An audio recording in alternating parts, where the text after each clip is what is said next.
Alright, trig class, let's look at this equation that is what we refer to as quadratic in form. And what that means is we have an equation that involves a squared trig function and then that same trig function that's not squared.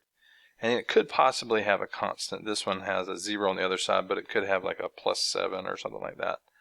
So what we do here is we treat the squared trig function as if it were just like an x. So if this were the square root of 2x squared minus x equals 0, I would solve this by factoring out the common x. There's an x here, there's an x here.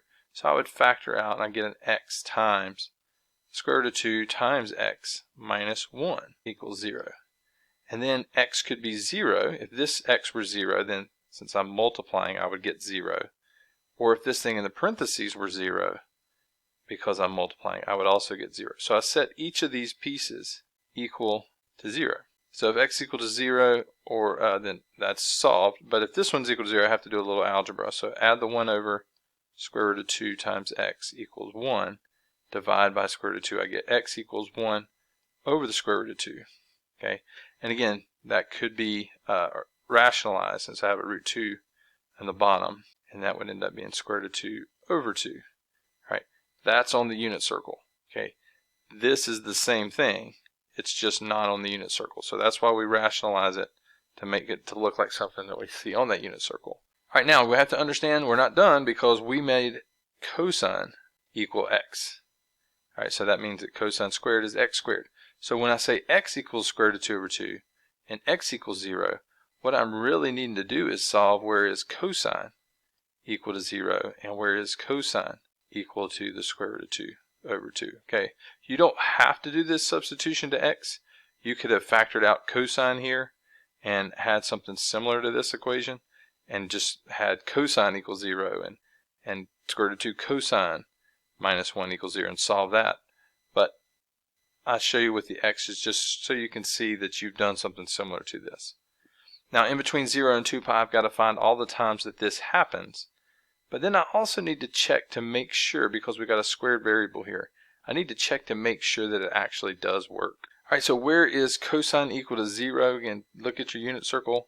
Cosine is equal to 0 when the x coordinates are equal to 0. So cosine is equal to 0 when theta is pi over 2 and 3 pi over 2.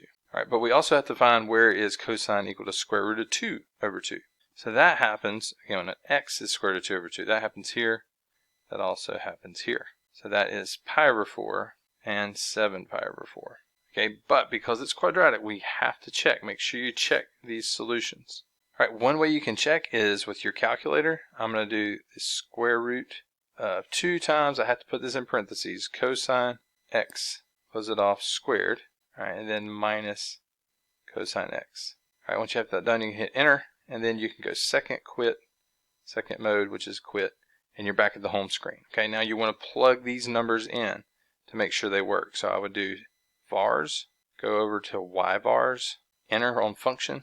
y1 is where I have my equation stored, so y1, open parentheses, I'm going to plug in pi over 2. If pi over 2 is a solution, if it's a valid solution, we'll get 0. All right, I get 0. So second enter, I'm going to enter in 3 pi over 2. All right, hit enter. If I get 0, it's a solution. So pi over 2 and 3 pi over 2 are both good. Now moving on to pi over 4, 7 pi over 4. So second, enter, bring back the last thing I just did. All right, there's pi over 4. That gives me 0. And one last time with 7 pi over 4. I'm going to stick the 7 in here, 7 pi, and then enter. Okay, so all 4 of them do work. This looks like it didn't work, but it's like a numeric interpretation of 0.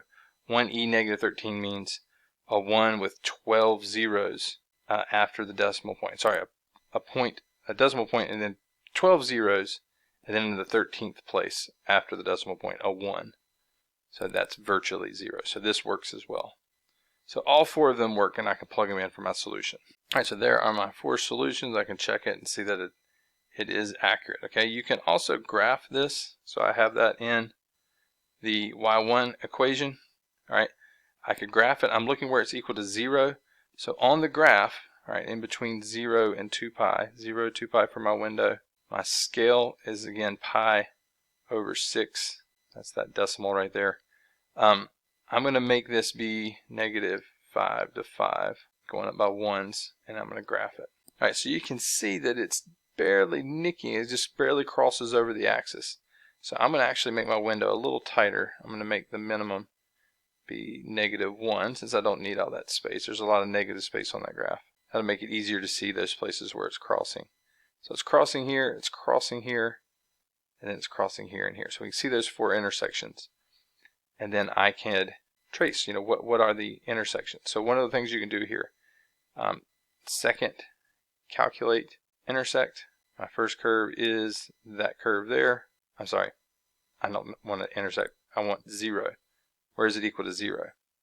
So what you have to do is go to the left of a 0. So I'm above it here. So I hit enter. The right bound, I have to dip below. Since it's being covered up by the words, just look for when your y changes to a negative. And then try to guess where it's happening. That's like as close to this number being 0 as possible. So somewhere around there. So there's my number. I can check, that's pi over 4, but I could check, change it into pi over 4, or just on the next screen divide pi by 4 and see I get that decimal. All right, but again, analytically, like doing the math and getting those values is going to be your best bet, because you don't have to recognize decimals like that.